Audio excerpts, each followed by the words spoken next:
Assalamualaikum warahmatullahi wabarakatuh. Nama saya Ayu Sri Astuti dengan NIM 222518515. Dalam video saya kali ini, saya akan menjelaskan mengenai jenis-jenis skala pengukuran. Memahami jenis-jenis skala pengukuran akan membantu dalam mengelola dan menggunakan data. Skala pengukuran adalah kesempatan yang digunakan sebagai acuan atau tolak ukur untuk menentukan panjang pendeknya interval yang ada pada alat ukur. Oke, sekarang kita akan masuk ke dalam pembahasan jenis-jenis skala pengukuran. Pada jenis-jenis skala pengukuran kuantitatif itu terdapat 4. Yang pertama ada nominal, yang kedua ada ordinal, yang ketiga ada interval, dan yang keempat ada rasio. Dalam pengukuran kuantitatif ini akan kita bahas pada video kali ini.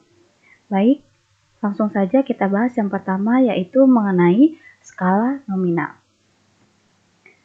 Skala nominal adalah skala yang paling sederhana, disusun menurut jenis kategorinya atau fungsi bilangan. Dengan kata lain, skala nominal yaitu angka yang tidak mempunyai arti hitung.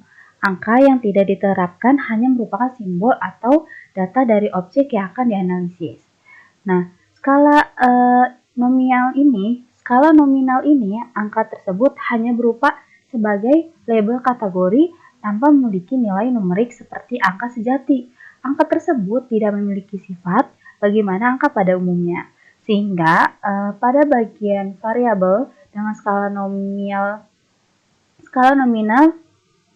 tidak dapat diterapkan operasi matematika seperti pengukuran, penjumlahan, perkalian, dan lain-lain. Berikut ini adalah contoh skala nominal.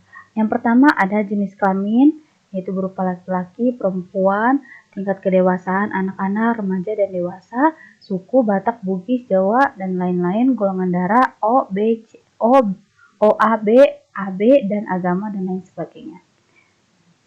Dalam sebuah penelitian akan diberikan simbol angka sebagai pembeda, misalnya jenis kelamin laki-laki dengan simbol 1 dan perempuan diberi simbol 0. Jadi pada skala nominal ini hanya sebuah pengukuran yang tidak mengartikan angkanya itu sebagai operasi matematika, hanya sebagai simbol saja.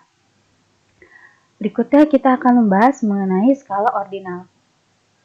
Skala ordinal adalah skala yang didasarkan pada ranking atau urutan dari jenjang yang lebih tinggi sampai jenjang terendah, atau sebaliknya. Skala ordinal juga dikatakan sebagai suatu skala yang sudah mempunyai daya pembeda, tetapi pembeda antara angka yang satu dengan angka yang lain tidak konsisten atau tidak mempunyai interval yang tetap.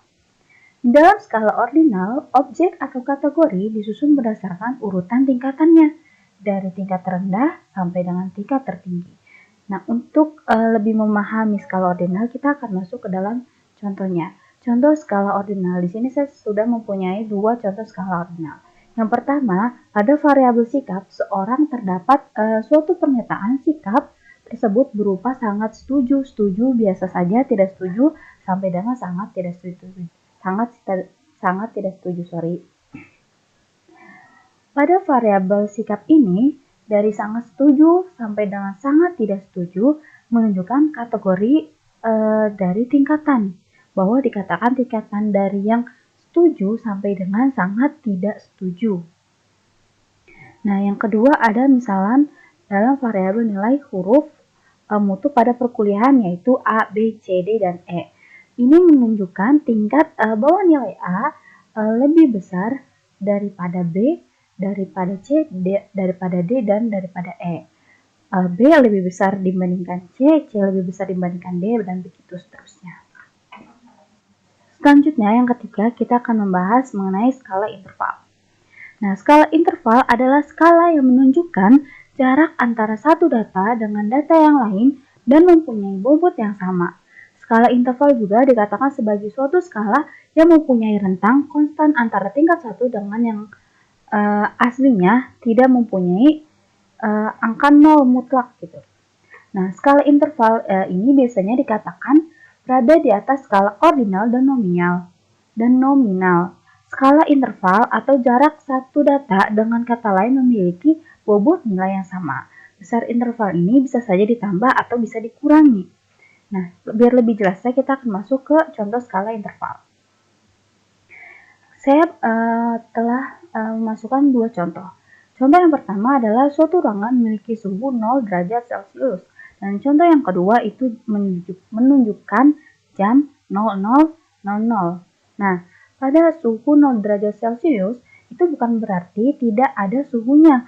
Angka 0 derajat Celcius di sini merupakan suhu. Hal ini dikarenakan pada skala interval 0 bukanlah nilai mutlak. Pada jam 00 di sini bahwa dikatakan contohnya itu jam 00. Nah, jam 00 di sini itu mengartikan sama saja dengan jam 12 malam. Seperti itu. Oke, selanjutnya kita akan membahas mengenai skala rasio. Skala rasio ini pembahasan yang terakhir terkait jenis-jenis skala pengukuran.